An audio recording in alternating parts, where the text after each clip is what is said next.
Apakah kamu pernah mendengar tentang sahabat Nabi yang bersayap? Bagaimana kisahnya? Assalamualaikum warahmatullahi wabarakatuh. Rasulullah SAW serta para sahabat berangkat ke Mekah untuk menjalankan umrah qadha. Setelah selesai menjalankan ibadah umrah, Rasulullah dan para sahabat pulang ke Madinah. Di tengah perjalanan, Ja'far bin Abu Thalib mendengar saudara-saudaranya banyak yang ikut serta berperang bersama Nabi dalam perang Badar, Uhud, dan perang lainnya. Ini membuat Ja'far rindu ingin berjihad di jalan Allah dan meraih mati syahid. Siapakah beliau? Satu-satunya sahabat Nabi yang mendapat kemuliaan terbang dengan kedua sayapnya di surga ialah Sayyidina Ja'far bin Abi Thalib radhiyallahu anhu. Ja'far adalah saudara kandung dari Ali bin Abi Thalib yang juga sepupu Nabi Muhammad SAW. Beliau dijuluki Ja'far At-Tuwar atau Ja'far sang burung terbang. Apa yang membuat beliau mendapat keistimewaan semulia itu? Mari kita bahas bersama riwayatnya. Rasulullah mengutus pasukan ke Mu'tah pada bulan Jumadil Ula pada tahun 8 Hijriah dan menunjuk Zaid bin Haris sebagai komandan pasukan. Beliau berpesan jika Zaid gugur, maka Ja'far bin Abu Thalib yang menggantikan posisinya untuk memimpin pasukan. Jika Ja'far gugur, maka Abdullah bin Rawahah yang menggantikan posisinya untuk memimpin pasukan. Setelah mendapatkan perintah, pasukan bergerak ke Balqa, Syam hingga tiba di Ma'an. Mereka mendengar bahwa Heraklius sudah berada di Ma'ab di kawasan Balqa bersama 100.000 prajurit Romawi dan 100.000 orang-orang Arab. Berbeda dengan kaum muslimin hanya membawa pasukan yang jumlahnya jauh lebih sedikit dibandingkan dengan pasukan Romawi.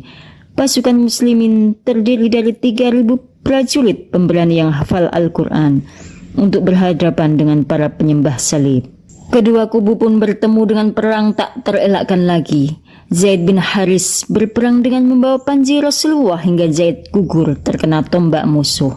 Panji perang kemudian diraih Ja'far. Ja'far menyerang dengan mengendarai kuda pirang miliknya, lalu menyerang musuh hingga tewas.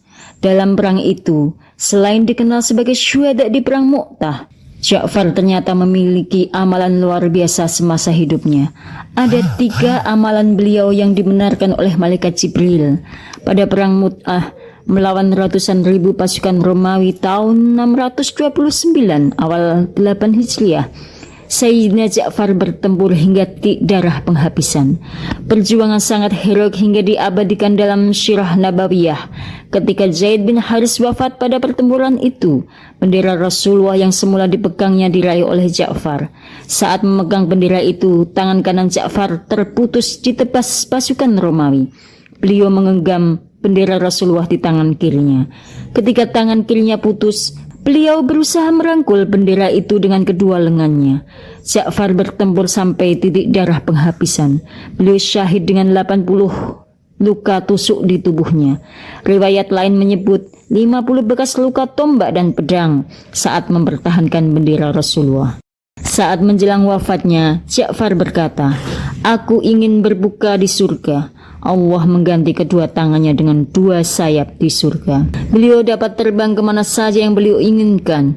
Syekh Muhammad bin Abu Bakar Usfuri menceritakan amalan Sayyidina Ja'far dalam kitab Al-Hawaij Al-Isfuriyah. Amalan ini patut kita jadikan pelajaran dan hikmah berharga. Diriwayatkan dari Ali bin Husain dari kakeknya dari Rasulullah SAW bahwa beliau bersabda, 4 hal yang apabila ada pada diri seseorang maka Islamnya telah sempurna. Meskipun dari kepala sampai telapak kaki terdapat kesalahan-kesalahan dosa. 4 hal itu adalah jujur, syukur, malu, dan berakhlak baik. Diceritakan bahwa Ja'far At-Tayyar pada masa hidupnya, beliau tidak pernah berbohong. Ketika beliau meninggal dunia, Allah memberinya 2 sayap hijau yang dipenuhi dengan intan mutiara yang dapat ia gunakan untuk terbang bersama para malaikat.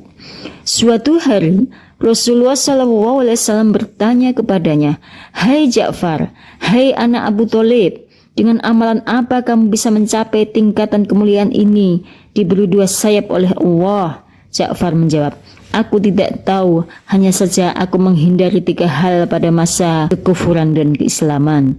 Rasulullah bertanya, apa 3 hal itu? Ja'far menjawab, aku tidak berbohong, tidak berzina, dan juga tidak pernah mabuk pada masa kekufuran dan keislaman. 3 hal itu memang haram pada masa keislaman.